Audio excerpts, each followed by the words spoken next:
আসসালামু আলাইকুম ভিউয়ার্স, আশা করছি সবাই ভালো আছেন। তো আজকে আমি আপনাদের দেখাবো সূত্রের সাহায্যে কীভাবে কামিজ কাটিং করবেন, সেটাই আমি দেখাবো। তো চলুন ভিডিও শুরু করা যাক। তো এইখানে আমি প্রথমে ড্রয়িং করে দেখাবো।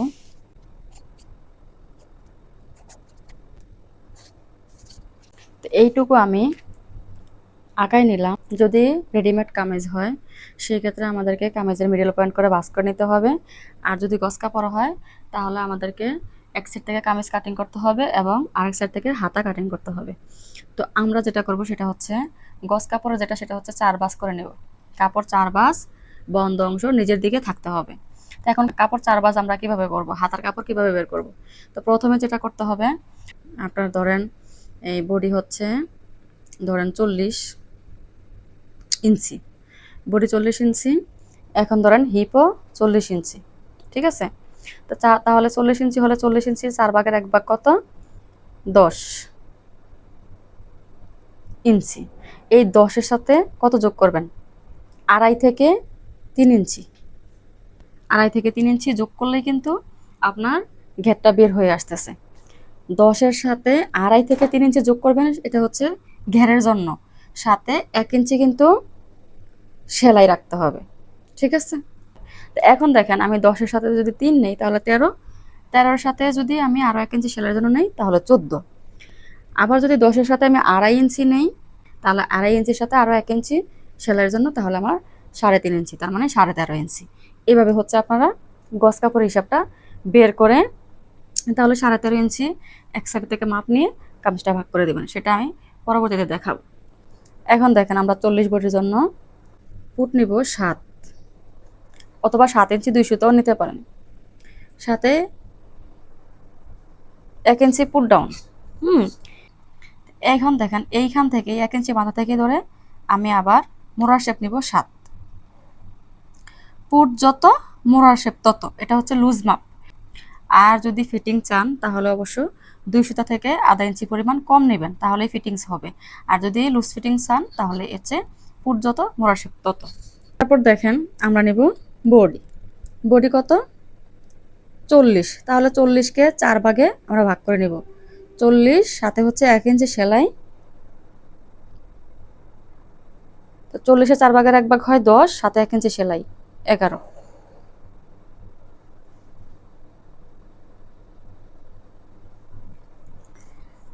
তারপরে আমরা কোমর লম্বা নিব।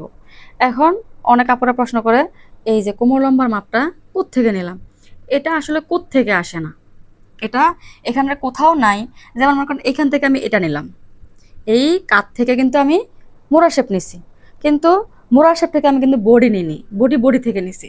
তাহলে আমি বডি যেহেতু বডি থেকে নিছি, তাহলে কোমরটা আমি কোত্থেকে নিলাম? একটা আপু কমেন্ট করেছে যে আমি এখান থেকে যে 5.5 ইঞ্চি আমি নিলাম, কোত্থেকে নিলাম? এটা আসলে সূত্র অনুযায়ী আসবে। এখানে ধরেন একটা মানুষ লম্বা 5 ফিটের বেশি, একজন 5 ফিট, একজন 5 ফিটের কম। তো সেই ক্ষেত্রে তো মানে লম্বা অনুযায়ী এই অংশটা আসে, সূত্র অনুযায়ী আর কি। তো দেখেন এখান থেকে যদি আমি একুরেটভাবে মানে নামাতে যাই তাহলে আমার কাপড়ের মানে সংকট, মানে কাগজের সংকট, তাহলে আমি একটু ছোট করে দেখাতে হবে। তো এইখান থেকে দেখেন আমি এই পয়েন্টগুলা বের করে নিব, ঠিক আছে? এই পয়েন্টগুলা বের করে নিতে হবে। আবার দেখা গেছে হাইট বেশি, সেই ক্ষেত্রে আবার নিচে নামতে পারে। আবার বডির শেপ অনুযায়ী নিচে নামতে পারে। এটা অনেক ক্যাটাগরিতে আসে। তো এখন দেখেন আমি এখান থেকে এখানে নামালাম 5 এবং এখান থেকে এখানে নামালাম 10। মিডল করে আমি নিলাম। তো এখন দেখেন এই দুইটা চিহ্ন বরাবরে আমি কোমর নিব এবং হিপের মাপ নিব। এখানে আমি বডি যেহেতু 40 নিলাম, এখানে আমি কোমর দিব 34ও দেওয়া যায়, 36ও দেওয়া যায়। এটা হচ্ছে লুজ ফিটিংয়ের, যেমন কাস্টমার চায় আর কি। তো আমি 36 দিচ্ছি, লুজ হবে। আবার অনেকের কোমর, পেট, বডি সব এক, সেই ক্ষেত্রে আলাদা বিষয়, কাস্টমার বুঝে কাজ করতে হবে, ঠিক আছে? তারপরে হিপ। হিপ 4 ভাগের 1 ভাগ, বডি 4 ভাগের 1 ভাগ, কোমর 4 ভাগের 1 ভাগ, হিপ 4 ভাগের 1 ভাগ, ঠিক আছে? এখন আসি আমরা ঘের। তো এখন দেখেন সূত্র অনুযায়ী আমি ঘের কীভাবে বের করে নিই। তো যেহেতু আমি হিপ নিছি 10, তাহলে দেখেন এই 10 নিলাম আমি, 10 সাথে আরও ধরেন 2.5 ইঞ্চি বেশি নিলাম, আর সেলাইয়ের জন্য 1 ইঞ্চি। দেখছেন, প্রথমে কিন্তু নিলাম আমি অরিজিনাল যে 10 সেই 10, তারপরে কিন্তু বাড়তি অংশটা নিলাম 2.5 ইঞ্চি, তারপর নিলাম 1 ইঞ্চি সেলাইয়ের জন্য। এখন দেখেন আমি এগুলো যোগ করে নিচ্ছি। এখানে এই অংশটা খুব কাছাকাছি হওয়ায় মনে হচ্ছে কোনা বের হয়ে গেছে, আদতে এটা কোনা বের হবে না, এই মাপটাই সঠিক। এবং আপনি চাইলে 3 ইঞ্চি পরিমাণ নিতে পারেন, এটাও সঠিক, নেওয়া যায়। কিন্তু এখানে খুব কাছাকাছি দেখে মনে হয় অনেক কোনা বের হয়ে গেছে, আসলে কিন্তু না।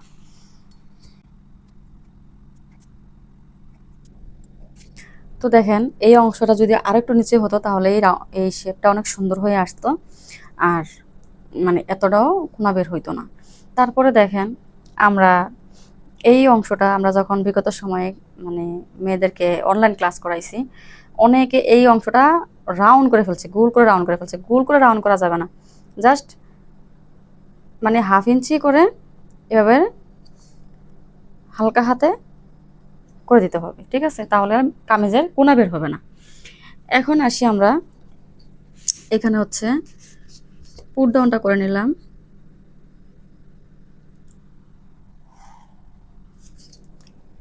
আর আমাদের বাকি থাকলো কি মোড়ার শেপটা। তাহলে দেখেন মোড়ার শেপটা কীভাবে করব। এই মোড়ার শেপটা আমরা 1 ইঞ্চি পরিমাণ এভাবে একটা দাগ দিয়ে নিব, এইখান থেকে ধরে এইখানে মিলাই দিব, আর এইখানে হচ্ছে মিডল করে দিব, ঠিক আছে? এখানে মিডল করে এই মিডল থেকে মিলাই দিব, যত হবে মিডল করে মিলাই দিব। এই তো তো দেখেন হয়ে গেল কিন্তু। তো এখন দেখেন এই পুট, বডি, কোমর, হিপ, ঠিক আছে? আর এটা হচ্ছে ঘের। এই ড্রয়িংটা যখন করতে পারবেন আপনি কাটতেও পারবেন। আর এইটুক কাপড় থেকেই কিন্তু আপনাকে হাতার কাপড় বের করতে হবে, হয়তো হবে নয়তো জোড়া দিতে হবে। তো চলুন আমরা পেপারে কাটিং করে দেখাচ্ছি। তো ধরেন এইটা একটা থান কাপড়, ঠিক আছে? এরকম লম্বা একটা থান কাপড়। তো আমি এই কাপড়টা বরাবর একটা ভাঁজ দিয়ে নিলাম।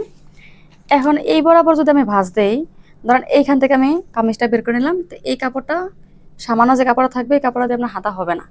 তো এই ক্ষেত্রে আমাদেরকে কি করতে হবে, কাপড়টা এক সাইড থেকে ভাঁজ দিতে হবে।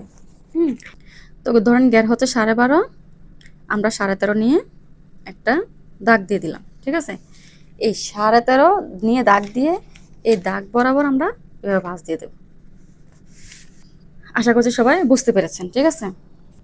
এখন এই দিক থেকে যে কাপড়টা বের হবে এটাই হবে হাতার কাপড়। আর যখন আপনি রেডিমেড 3 পিস নেবেন তখন সেই ক্ষেত্রে হচ্ছে হাতা, সামনের পার্ট, পিছনের পার্ট আলাদা আলাদা করে দেওয়া থাকে, ডিজাইন করা, সেক্ষেত্রে শুধু আলাদা আলাদা করে কাটিং করে নিলেই হবে। এখন দেখেন আমি দেখাচ্ছি। প্রথমে যেটা নিতে হবে আমাদের কাপড়টা ভাঁজ করে নিতে হবে। দ্বিতীয়ত হচ্ছে যেটা এই বন্ধ অংশ নিজের দিকে রাখতে হবে, এটা হচ্ছে খোলা অংশ অপর দিকে রাখতে হবে। এটা হচ্ছে প্রথম সূত্র। তারপরে আমরা যেটা করব সেটা হচ্ছে আমরা পুটের মাপ নিয়ে নেব, মানে কাঁধের মাপ। তো পুট নিলাম আমরা 7, এই 7-এর মাথা থেকেই আমরা 1 ইঞ্চি নিচে ডাউন করব। তারপর এইখান থেকে আমরা মোড়ার শেপ নেব 7, এই 7-এর মাথা থেকে আবার আমরা বডি নিব 40, 40-এর 4 ভাগের 1 ভাগ হয় 10, সাথে 1 ইঞ্চি সেলাই 11। এখন বুঝবেন আপনারা হচ্ছে আমি কোমরের যে পয়েন্টটা সেটা কোত্থেকে নিলাম। এটা আসলে কোথাও থেকে নেওয়া হয়নি, এটা সূত্র অনুযায়ী আসবে। তো এখন দেখেন আমি কাস্টমার থেকে মাপ নিয়ে নিলাম ওনার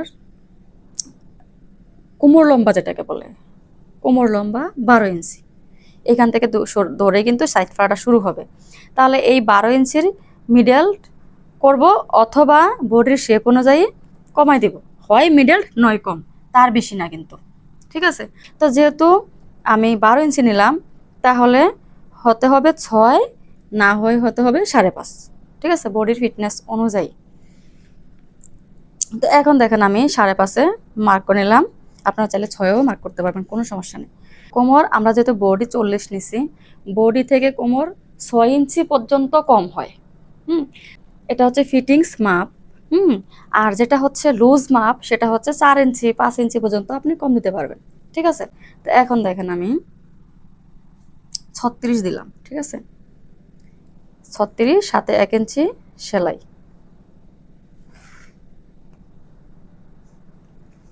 এখন দেখেন হিপের মাপ নিব 40, 40-এর 4 ভাগের 1 ভাগ সাথে 1 ইঞ্চি সেলাই। তো মোট কথা হচ্ছে বডি কোমর হিপ 4 ভাগের 1 ভাগ হবে।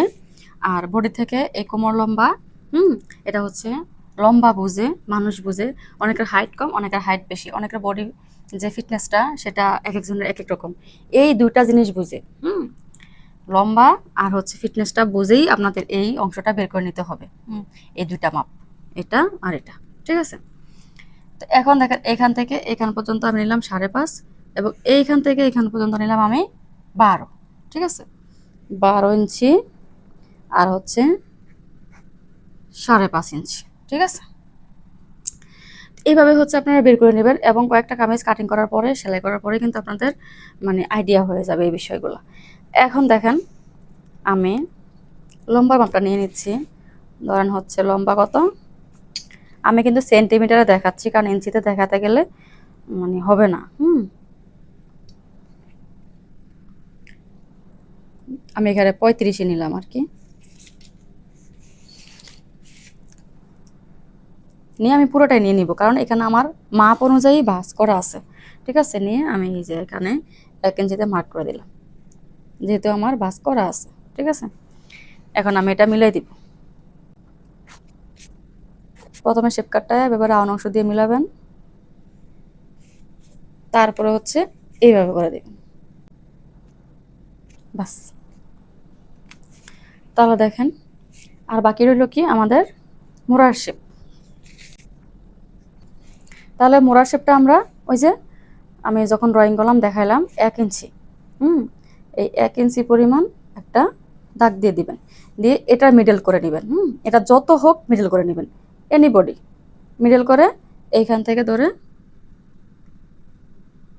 এই ড্রয়িংটা আপনি যত ভালো করতে পারবেন কাটিংটা তত ভালো হবে, আর কাটিংটা যত ভালো হবে তত ভালো সেলাই হবে। ঠিক আছে? এখন দেখেন কাটিং করে দেখাচ্ছি। সবসময় চেষ্টা করবেন এই কাঁধের অংশ থেকে কাটিং করা, কাঁধের অংশ থেকে নিচের দিকে কাটিং করে যাবেন, নিচ থেকে উপরে উঠবেন না কাটিং করে। তো যে সকল আপুরা সেলাই কোর্সে ভর্তি হতে চাচ্ছেন আপনারা ইনবক্সে যোগাযোগ করে সিট কনফার্ম করে নেবেন। খুব শীঘ্রই আমরা আবার নতুন করে সেলাই কোর্স চালু করব। তো টোটালি এখানে এই ব্যাচে আপনাদেরকে মেয়েদের ড্রেস কমপ্লিট করে দেওয়া হবে। তো দেখেন আমি এটা কাটিং করে নিলাম। কাটিং করে নেওয়ার পর এখন দেখেন এই যে কোনাটা আছে, এই কোনাটা যদি আমরা এভাবে রেখে সেলাই করি পরার পর এই কোনাটা ঝুলে থাকবে। এটা ঝুলে থাকবে।